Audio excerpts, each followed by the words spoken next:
On the 15th of August last year, the Taliban took over Kabul. In 10 days, Afghanistan will mark a year of the Taliban regime.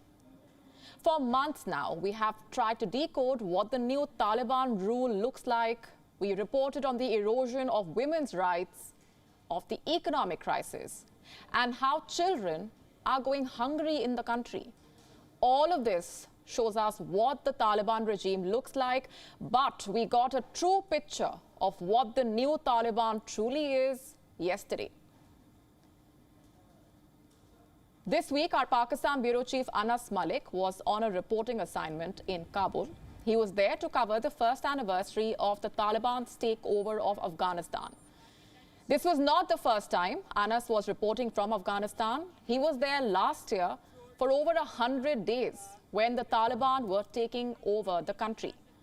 So this is not new territory for him. He was there fully prepared with all the necessary credentials. So what exactly happened to Anas? On Wednesday evening, Anas Malik arrived in Kabul. On Thursday morning, he was on the ground to cover the developments. His last live report to us was at 9 a.m. IST. Anas's visit to Afghanistan coincided with the killing of the Al-Qaeda chief. In fact, his last report to us was about what the Taliban had to say about the US claims on that. After this, our office was in touch with Anas till the afternoon. After that, his phones were switched off. Our messages were not going through. We even reached out to the hotel where he was staying. They informed us Anas had not returned to the hotel.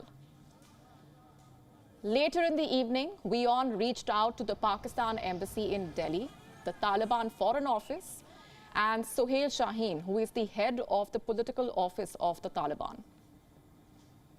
As we have learned now, he was picked up by the Taliban fighters at 1:30 p.m. local time. This was when he was shooting for some generic visuals in the capital. He was then taken to Taliban custody, where he was harassed and physically assaulted.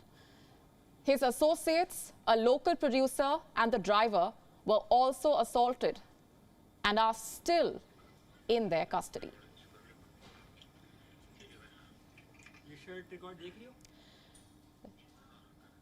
Let's now hear from Anas Malik himself on what he went through while he was held captive in Afghanistan.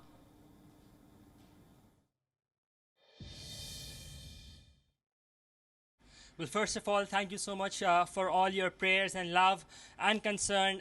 21 hours of ordeal has finally come to an end. I was picked up yesterday by what we know are the Taliban in Kabul while we were filming general visuals. My crew was also with me while we were picked up. I arrived in Kabul day before on the 3rd of August to cover the 1-year anniversary and how Afghanistan is now. And coincidentally, it also coincided with the fact that the Al-Qaeda chief's assassination or the killing of the Al-Qaeda chief Ayman al-Zawahiri, we were duly accredited. We had all our press credentials and we were filming general visuals. When we were intercepted, taken out of the car, dragged out of the car to be precise, our phones were taken away, and then we were assaulted, physically assaulted. My crew was also assaulted and I was assaulted as well. After some while, we were shifted from the place from where we were intercepted to what we know is to the GDI, or the Grand Directorate of Intelligence, the GDI unit of the Afghan Taliban. We were questioned thoroughly on our journalistic credentials as well. Personal questions were also heard, and late in the evening yesterday, around 9:30, I was moved into a room where I was told I will be allowed to walk free in the morning upon the translator or the tarjuman showing up. And then around 10:10 this morning in Kabul, as local time said, I was allowed to walk free.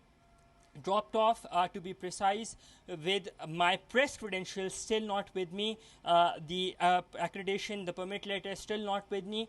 But what is to be noted is the fact that the local producer and our driver are still being withheld by the Taliban. They say they will be releasing them soon. How soon? We still have no update on that. Anas Malik in Islamabad, Pakistan for WION. World is One. WION now available in your country. Download the app now. Get all the news on the move.